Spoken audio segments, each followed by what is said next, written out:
Hey everybody!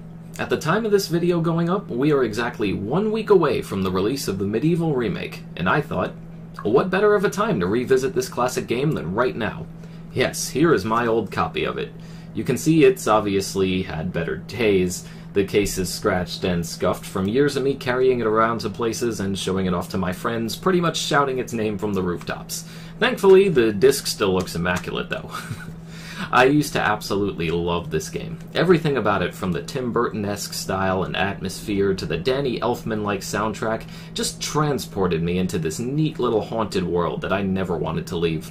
As time went on, I did come to acknowledge that the game had its share of flaws as well, things I was hoping we'd see improvements on in a future remake someday. Now it seems I may just get my wish. With that said, let's hop right in and talk about just how well MediEvil for the PS1 holds up today. Originally conceived with the working title of Dead Man Dan, MediEvil was created by Chris Sorrell of the James Pond series of games.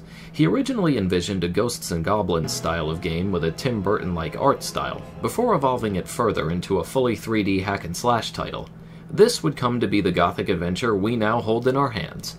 The game's main story is both dark and humorous all at once.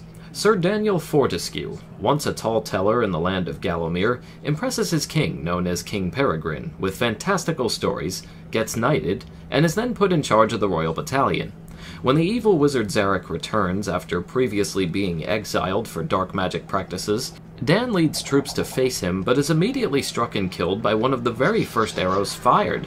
Dan's troops are still victorious despite Zarek escaping.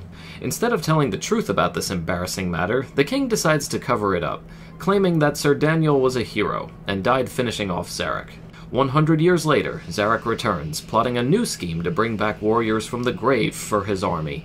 In the process of bringing them back to life, Sir Daniel is also woken up, now a skeleton, missing an eye and his entire jaw. The adventure begins. Right from the outset, you are greeted with a wonderfully dark and creepy atmosphere, starting the game in Dan's very tomb. You hear everything from creaky gates to echoes, and my personal favorite add-on, talking gargoyle statues on the walls. It has risen again, Sir Daniel Fortescue, see? The hero of Gallowmere who fell at the first charge. I love these things. Seriously, they took me back to when I first saw Mickey's Christmas Carol when I was really young. The various types of stages you encounter in this game are marvelous, as they touch on just about every type of spooky nook you can think of. Some of my favorite examples include a graveyard, a mausoleum, a field of scarecrows, an evil pumpkin patch, and even a labyrinth maze. No two stages in this game are alike, nor are there any duplicates of previous stages, with the exception of one, in which you have to return to the graveyard in order to open a previously locked gate. Whatever type of spooky things you love the most, they are most likely represented here in some way.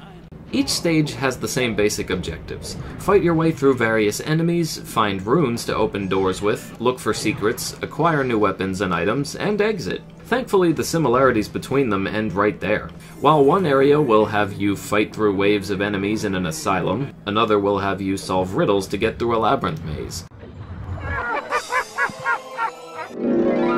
Or defeat dead pirates on a floating ghost ship. I think my favorite stage of the game had to be the Sleeping Village. In this level, all of the townspeople, including the children, are under Zarek's spell. Your objective, as you later discovered through various writings, is to find the materials to forge a crucifix that was taken out of the local church and replace it, all while trying to avoid the townspeople without killing them. You then have to use your findings to open up a safe and retrieve a dark artifact used to progress in a different stage of the game. This felt like the perfect blend of action and puzzle solving to me, truly showing off the creativity that this game was capable of. Some stages also have boss encounters, which are always very unique and interesting. Even though it came early on, one of my favorite fights was with this stained glass monster that literally pops out of a window. To defeat him, you have to wait until his stained glass heart appears and go to town with either a sword or projectile. He also had one of the most hilariously dramatic deaths I've ever seen.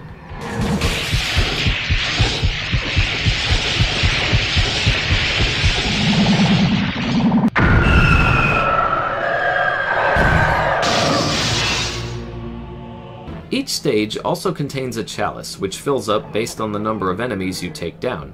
As you finish each enemy, the percentage slowly rises until the chalice becomes tangible, and you can finally pick it up.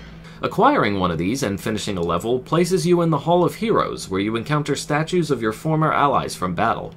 These warriors will aid you by providing weapons and other items, as well as a little humor. Bravo, Fortescue! Some of the other chaps wagered Zarok would be using your ribcage as a toast rack by now, but I knew you'd pull through. I already mentioned the game's sound effects before, but we also need to talk about the soundtrack. Made by both Andrew Barnabas and Paul Arnold, this game's music truly transports you to another realm. You have everything from the calm and haunting melody of the Crystal Caves,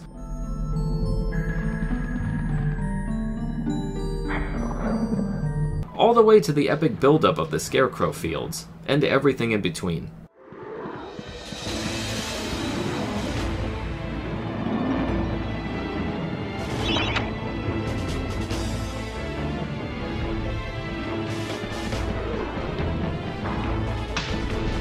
I also loved the music in the Hilltop Mausoleum stage, as I'm a huge sucker for organ music.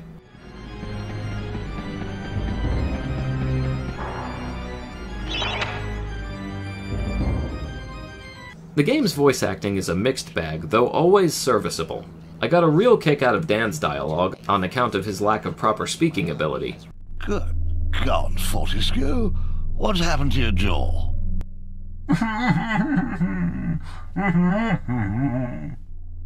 The voice of the stone gargoyles was also by far my favorite. Listen to the delivery in this scene, just to get an idea of what I'm talking about. Fresh air. We hate these dark old caves and their filthy stench of old witches. A coven of the warty old hags lived here once, unholy fires burning all night while they brewed up unspeakable muck in their cauldrons. They moved on years back, but the smell still makes our eyes sting. Absolutely chilling. Let's finally touch on the gameplay, as it's going to be the biggest point of discussion, and I wanted to get the rest out of the way first. It's not perfect. At all, in fact.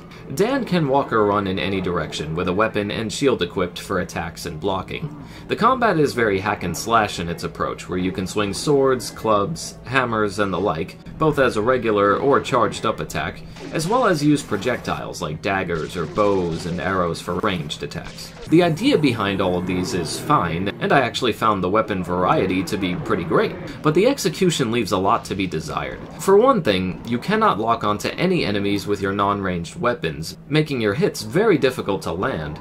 And even though you can lock onto enemies with ranged weapons, it's still very loosely put together, to the point where you can immediately lose sight of your target if you're not facing them directly or jumping high enough when you shoot. All of this would be forgiven if the game's camera were more functional, but unfortunately, that's actually one of its biggest weak points. You have the ability to move the game's camera with the shoulder buttons, but it will get trapped between walls constantly, to the point where it will likely be the cause of your death more than once. There are also fixed camera angles in some specific rooms, but even these can be hard to figure out. The most infamous example I can think of is the ghost ship stage, where you have to jump across multiple moving platforms in order to reach the deck at the front. It is nearly impossible to see and land this jump onto the spinning platforms without falling down at least a few times to see how close you get. This may have been the most frustrating section of the entire game for me. I can fully understand this being the part that makes some people come out of the experience more frustrated than anything else. The whole gameplay setup is, to put it bluntly, outdated and in need of a major overhaul. And that's a real shame, because it's the only factor that really keeps this game from feeling like a completely timeless experience. So despite all of that, do I still recommend this game? Yes, yes, yes, and yes. Whoa, what? But Justin, you just said the gameplay isn't so great. Yes, random voice that happens to sound just like me, I did. But hear me out. I still believe this game is worth playing all the way through. Discarding the gameplay, which, as I said before, is still serviceable, I saw some of the greatest visuals and ideas I'd ever seen in a spooky-themed game. Each unique stage made me excited to find out what would come next, all the way up to the final battle with Zarok himself, which turned out to contain plenty of zany twists on its own. Seriously, everything else about the experience was all but perfect in my eyes. In this very rare case, I still give this game a full recommendation despite the gameplay issues. I believe it is a title that everyone should experience at least once, as it hits you in all the right places emotionally. And I believe it's safe to say there's a little of Sir Daniel Fortescue inside all of us, don't you think? Oh, goodbye, sir. And that just about sums it up. Whether or not you end up loving or hating this game is going to come down to how you feel about the gameplay. It has admittedly not aged so well, with a camera that's going to drive plenty of people bonkers.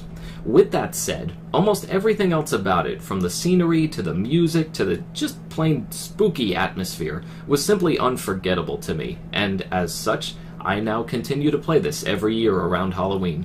I now also have the remake to look forward to, and hope some of you are just as excited for it as I am, as it appears we will finally get a fully functional camera on top of a graphical upgrade in order to explore these beautiful worlds once again. And that's going to do it for this video. I hope you all enjoyed. Let me know your thoughts on this PS1 classic in the comments below, and I'll see you all again soon for more October spoopiness. Until next time.